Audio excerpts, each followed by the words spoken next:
Hey, this is Mark Oknyansky with the Liberal Gun Club. I'm here with Mike Hughes of Next Level Training. Awesome, Mark. Yeah, man. Pleasure Nice to be to here. meet you. Nice Yeah. to see you again. Yeah, awesome. So tell us a little bit about your products. What's new? What's old? Yeah, totally. Yeah, the whole gamut. Yeah, well, essentially, I mean, the basic principle is that high volume, self-diagnostic training. I mean, when I started training, I really came at it from a different angle, in shooting, more competitive shooting and such, just more passion just for the pure craft of it, right? But I didn't really see, it, the whole industry, the whole, looking at it from basic sports perspective or just motor neuron mechanic development, this high volume self-diagnostic training, right? And so much of the skill sets just weren't about the boom, right? You still need to train live fire stuff, right? But just like I did, like clearing garments, establishing grip, a lot of index shooting, a lot of trigger control, all these things just need to be trained. So I made my own tool essentially, and that became the SIRT shot indicating resetting trigger. And this is, well, that was 2010 was our first shot show, and now it's 2000. What are we, 23? It's been a long way. Yeah. So that fundamentals, just like we were talking about right before the camera came on, is that uncalibrated training is what we find to be very impactful, because this can't go boom, right? But it has the heft. Even our performer models, more economical models with polymer sides. So you just tend to give that respect to it, to abide by the gun rules. Of course, finger off trigger, keep your muzzle line and such, right?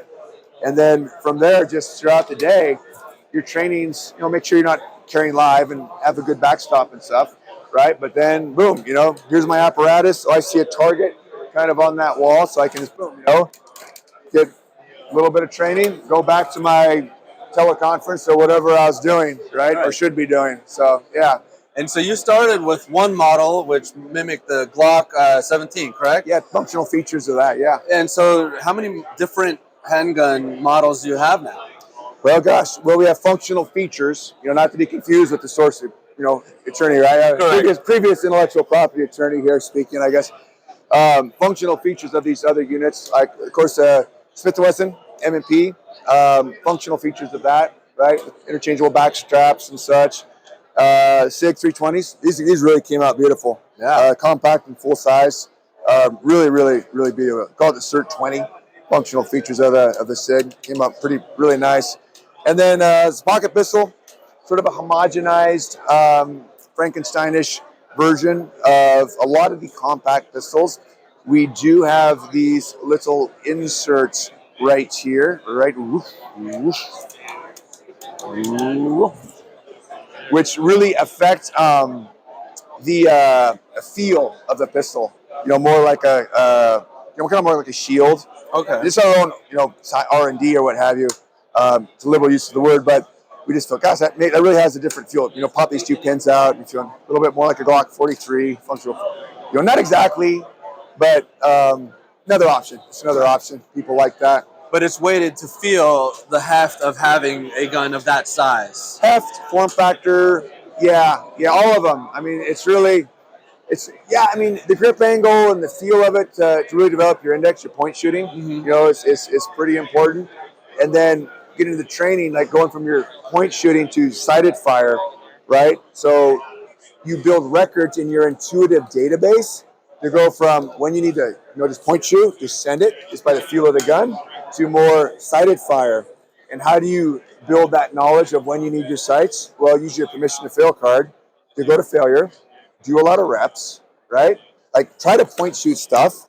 And then if you miss, then get a little bit more awareness of the sights. If it's further back and such, it's a little more visual patience to get the sight alignment and cook off the rounds. So that's part of the philosophy, training, best practices to use the equipment just to build your skills. So you have it on demand. It's chunked in one big chunk. So if you want to use the pistol in any context, boom, those skills are just accessible to you. Right, and I love the idea of being able to get that kind of training in without wasting ammunition. You can do it from your couch, from your office desk. I do it from my office desk. Sure. Because like you, I'm an attorney. Yeah. And so I have it on my desk, and if I need a break, I'll just turn, And get index against the wall or a picture and use that as target practice. So it's been great. That's perfect. I mean, that's totally perfect. Now, still about live fire practice. Just want to wedge this in here because with you still need recoil management, slide lock stimulus, and then malfunction recognition and clearance, and those. But the thing is, for a lot of the training, like we don't want to spend 2,000 rounds just to train index shooting, Right. Right? You know, you can do a solid 50 rounds, right, or some bill drills mixed with that, so you get recoil management, make sure your grip's lined in, and things like that. So it's a merger between all your off range and then off range training and on range, and even on range. So my protocol is do 5 like reps with the SIRT on some drills, like really train it after the uncalibrated. I'll do live like cold, see where I am uncalibrated with live fire, might as well, right? Sure. And then do like 5 reps, like on some kind of a drill. It could be like a simple barricade or whatever, and then do 1 live. And then by the end of that, 30 minutes, you're sweating, and you only expended about 50 rounds. So it's pretty effective protocol. If you have a range where you could Draw from the holster. do move, which is a trick in itself too. But yeah, that's the beauty of going to outdoor ranges. A lot of times, if you get a private bay there, you can do that. But an indoor range, you can still draw from the table, for instance. It's not the same, but at least you can get from cold to on point. Well, you can at least, the indoor ranges are tough, but the thing you can do is this quick tip, kind of off topic from here, but just load 1 round with no magazine, all right? And then just do like a double pull, right? So it's not going to go slide lock, so you're not training slide lock stimulus. Right. We just go pop, pop. It's really like boom, and then it comes down, reset, and then click. Then you kind of get a sense if you're flinching, if the sight's coming down, and it's a quick tip, most effective drill I saw if you're very limited in what you can do with live fire. So, what's worth. So, I see some new products I haven't seen before. What do we have on this shelf here? Yeah, okay, let's talk about some fun stuff. Well, kind of our whole, Britt Lentz, myself, like our mentality or development cycle is to kind of make stuff for ourselves. It's like selfish altruism, right? Yeah. Like good old, 1776, Adam Smith, right? Wealth of Nations, selfish altruism, the best altruism, right? That's my belief system. Is that your belief system? I mean, it makes sense. Okay. You build something because that's what you want to see, and so you make it a product. Exactly. But if we, maybe we do a little in tooling and refinement, it's better for us. But it's one thing if it works for Mike Hughes, but not everybody is Mike Hughes, so we got to commercialize it a little bit. Exactly. But we find a need for it. Like too many people make products and they don't even use it themselves, right? Or don't do the protocols themselves, which is odd to me. So we thought, well, gosh, let's start with illumination. I never was happy with weapon-mounted lights because I got to get a new holster, and then there's more bulk, and then people mindlessly follow, dogmatically without really. Your mind's like a parachute, works when it's open, right? Yeah. So like you take rifle lights that are narrow and right here. Now I'm gonna violate a rule here with the camera and your camera guy here. So now you got to search. 99% of what you search, you don't want to destroy. But yet we're searching right where we want it. It never made sense to me. I'm like, why are we doing diminished light in this manner with this technology? So we figured it as almost a joke. Well, why don't we just put it on the base plate and whatever. So you do some prototypes and play with it. Like, that recent video, like F around and find out. Yeah. You got the more you F around, the more you find out. It's very, very appropriate. So, okay, and it's meant for live fire, mind you. That's why it's a separate company, Refined Savages. So now you have a light like this. Is it bulky? No, because it doesn't print anymore. In fact, it prints less with the curvature. Mm-hmm. All right, it's kind of the opposite of stealth bomber, but yet more stealthy. And then you can turn on, and now you have diminished light. It's pointed down and wider. So I'm going to blitz you all here. So you can even see, I'll use your face right here, sure. Illumination. So I come around, I got a really wide angle. And this hot spot, I'm going to hit your eyes here, is kind of more in the middle. So it's more conducive to do a compressed high ready, I think a much more effective searching. Okay, that makes sense. Is there a strobe functionality to that? No, because I don't. For simplicity, more of interface. Okay. So you can have a little push button or just a nice big dumb switch. Big dumb switch. Yeah, easy to hit. Easy to hit, work one hand, doesn't get caught up, engineered with 3 points contact backside and enough over bias. You don't have to break your grip to turn it on and off, basically. You do. I mean, your pinky. You do have to break grip initially to turn it on. With your thumb, okay. But that was the same thing too with all my lights. I had to break grip anyways. And then the switch would get caught and it just so one on your pistol, then another one just carrying right here works awesome. Why does this work so good? Because this is hidden, this is like super fast, like the mag change, and this is super useful because a lot of people don't carry the mag or they wear it up high or it's uncomfortably on your bed. It just doesn't work, or it's buried down there, kind of like this other magazine way down in there. Like it's just like a little safety pin right here. This, I want to open my container at night or my lock. It's useful. Goes for an hour. It's not too bright. Won't cause heat issues. And also has like a dim mode. So then it goes for an hour of low mode. So you know to change the battery. It's a CR2 battery. Simple, conventional. Yeah. So, come on, blah, blah, blah. You can use what you need to. Well, probably light on, blah, blah, blah. If you really need to do the reload, right? You've got your second light. You know what I mean? The other one's on the ground, who cares? Right. I mean, is there any concern about breakage when you drop it on the ground? Well, I shouldn't say this, but no, because we've done rigorous drop tests, on concrete, like full magazines, heights. Right. I don't want to say how high we went because, I don't know. Right. When I was 16, I got a G-Shock watch, like when watches, free Apple. And you're always like throwing it against the wall, the fire. But they did say they're basically unbreakable, right? Yeah, I know. And then you have to. I don't want to say that, but I'm shocked at how well this is held up to punishment. I think that's the PC version of saying it's tough.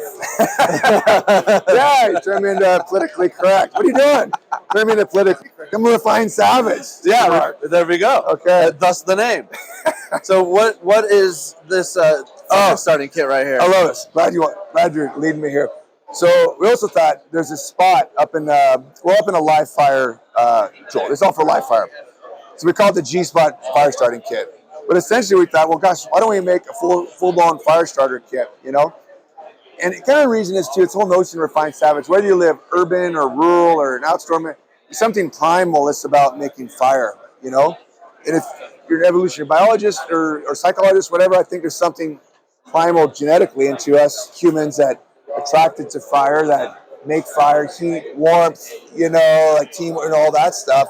And they survived, and hence, you know what I mean? Right. So it's something, we can be refined humans, but there's something savage and inner and deeper id and, prefrontal cortex type stuff going on there. Sure. That's really foundational for for fire. We're getting to the core of the philosophy behind the very core. Yeah, like root, id, ego, super ego, raw, id, fire, earth, warm.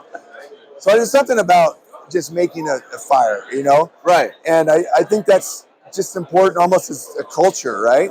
So, but it's not a bullshit fire starting kit. It's very, very effective, very compact. A lot of engineering went into designing, making the components, and the components to make these. The compressed cotton for a high and tight, super compact package that has essentially a casing, and that fits into that rear cavity on the Glock. I'll show you with the pistol, but it's not. It's for a live fire pistol, but it would fit in the live fire area. Okay, and then you got your ferro rod. You got these fuel packs filled with petroleum jelly. Oh. And then you got these little cotton tindery things. You can expand out and then you mix the fuel pack. These actually ignite the cotton. Okay. That fibrous material is shockingly flammable. If anyone makes fire, does firecraft, And then this acts like a wick. So this will be like expanded out. You make it into a petroleum jelly pack. You, of course, ignite it with the ferro rod. And we're going to make training videos on this, believe me. So you put it on there and you pull the ferro rod, right? You don't go like this, like you would think. You kind of like just pull it, Oh, you don't push this piece, you pull it. Yeah, exactly. And that's a standard fire making technique, beyond the scope of the product. But what people got to know, like we're going to encourage people to, we're going to heavily discount these elements because we want people to train with it. It's a culture, right? If you're doing a little fire or You got to practice with it. Yeah, just practice with it. If you're living, light your barbecue grill with it. Light your barbecue grill. Yeah, make a light little something and like, hey, cool. You know, there's a good satisfaction on that. Just like a defensive use of a firearm, you certainly don't want your first time having to build a fire, you being the first time you use the product. Yeah, absolutely, totally. You know, and that's kind of the culture of the brand, Refined Savage. Like, look, don't just think it. Like, just live it a bit. You know, that's great. So now my Glock is a survival tool. That's what we're striving for. Yeah. If you carry anyways, why not, you know, get more utility out of the same volumetric footprint of what you're carrying. And some people do carry when they backpack or go hiking for safety purposes. I mean, now you've taken one tool that you now have to usually have to keep separately in your pack. Now it's in your Glock. Totally. Alaska, there could be a market for that too, but anywhere. I mean, don't feel, if you're not an outdoors person, to, you know what I mean? Right. You don't want to limit it to the outdoorsy mountain people. Yeah, because there's a cultural element about starting a fire. I don't know. There's something to that which is bigger than I can understand. Well, I know you've got another interview coming up, so we're going to let you go. But I really appreciate you walking us through the products. Let's talk about the stick. Yeah, please. That's not that, Russ. Yeah. The reason I say this, I'm super excited on this. Yeah. This is a SIRT stick that you use for AR training. Well, yeah, and I'm excited about this because we've done some products and they didn't work out, you know? This is just nice. It works. You don't know until you make it, right? You know, sometimes it's, you know, dead on arrival, and then at times it comes off the molds, and it's like, oh, this makes sense. So you take one of our pistols, and this is one of our less expensive polymer pistols, around about $200. You know, red laser, and a little bit lighter, but you know, very effective training tool. Sure. And it fits on in here. Okay. So this does a lot of the heavy lifting, it's resetting trigger and laser and such. Close it up. Okay, pretty quick. You can make the little transformer music in post if you can, you know, how it kind of came together. Maybe the bumble. Yeah. A little Optimus Prime action. So anyways, you got full rail. You can train like just adjusting the stock to your liking and getting some measurements and relative measurements to that. We got some sling points here. Mm-hmm. You got sling mounts, like different mounting points. So the training sling's kind of a big deal. Yeah. Right? You do got a safety. This is huge. You know, a lot of people, like, there's different views on AR bad. I mean, it's just a platform, and it's not even a great one compared to an M1 Garand or something like that. You know what I mean? But I think with AR, it's accessible. And I think that's why, like, there's attack on the AR. It's just such a big market, you know? Just so, it's like it's so prolific. So prolific, right? Yeah. So, if anyone has any aversion to, AR, like, I would just think, well, look, like, go to its raw functionality, you know? And it's not even my favorite platform, honestly, as far as rifles go, but the caliber and everything. But anyways, as far as training it, all right, you have to have safety work. So it's gun up, safety down, gun down, safety up, right? I mean, it's important just to it's always important to train like you're going to use the real tool. Totally. And I can't tell you how many people just don't train that enough, Mark. Just gun up, safety down. Like, just make it just in your brain, just ingrained. It's got to be natural. It's got to be subconscious. Absolutely, driven into subconscious competence. And then, of course, you should just take an old optic, the one you don't really trust for your rifle, and then put it on there because you don't care about recoil. It's for the weight of it. It's the feel of it. Well, the optic itself, just the magnification, and just finding the optic and everything, and shooting offhand, long distance. So I don't want to make this interview too long, but I really love this. And for $200 thereabouts, I mean, it's $240, I think, but with a discount code, it's probably can find, probably Liberal Guns Club. I don't know. What's a discount code? You want a discount code? Yeah, we're working with you to get some discount codes for our members. So we'll look out for that after SHOT Show. Yeah, beautiful. We'll get that up. And this is nice. And I'm not a rifle guy, and I like that. And that's great, important for training, not only in learning how to shoot that gun, but if you want to learn, if you're on the other side of it and you're trying to learn how to defend against a rifle, like I used to do Krav Maga, and we learned how to defend handgun or rifle. Certainly you can use a real handgun, but perhaps using something plastic with a laser is a better way to say, well, if I try to defend this gun, do they get the shot off before I could get it done? Yep. And it's safer, a lot safer to do it this way. So I know I'm a big fan. Yeah. I've already got the Glock 17 like version of the SIRT gun, and I certainly am gonna. You'll love our 19 version. Oh, good. Yeah, this guy's a beaut. Yeah. Oh, look at that. Yeah, our latest and greatest. There's more features in there than I'll go into right now. But this is awesome. Yeah, This is actually more the size of what I carry. the Glock 19. Yeah, I have a 23, same form factor. So. Oh, 40. Yeah. Yeah. You're shooting that a little more halo there. Yeah. A little Good bit. on you. Yeah. But yeah, so that's great. So maybe I'll have to pick this one up for training, make it more realistic. I'll get you a deal. Yeah. All right. Yeah. I'm certainly interested in the SIRT stick, so I'll be looking into that after this. Works great with that. All right. Thank you again so much for taking the time to speak with us. Yeah. And for working with the club. It's great to work with vendors who support our mission. We support your mission. We agree that training is vital to gun ownership in general. Yeah. Well, no, I think there's a lot of common ground here. So I'm very excited to do this interview. Is because we got to get the message out there that, look, firearms and not just firearms, but also communications and capabilities is collectively important to prevent an autocracy. And not just over a term, but I'm talking decades and centuries. Right. And I mean, it doesn't take much of a look at history where that has happened continuously in power consolidation. So I really believe firmly in the message that, like, we need to be capable, I guess is a broader bucket term. You know what I mean? Like, we need to be capable citizenry, and firearms is really a piece of that. To the Second Amendment. Correct. But yeah, so I think we're in pretty good alignment on that. Yeah. Okay. Thanks very much. We'll Awesome, be in buddy. touch. Oh, that's awesome. All right. Thank you, man.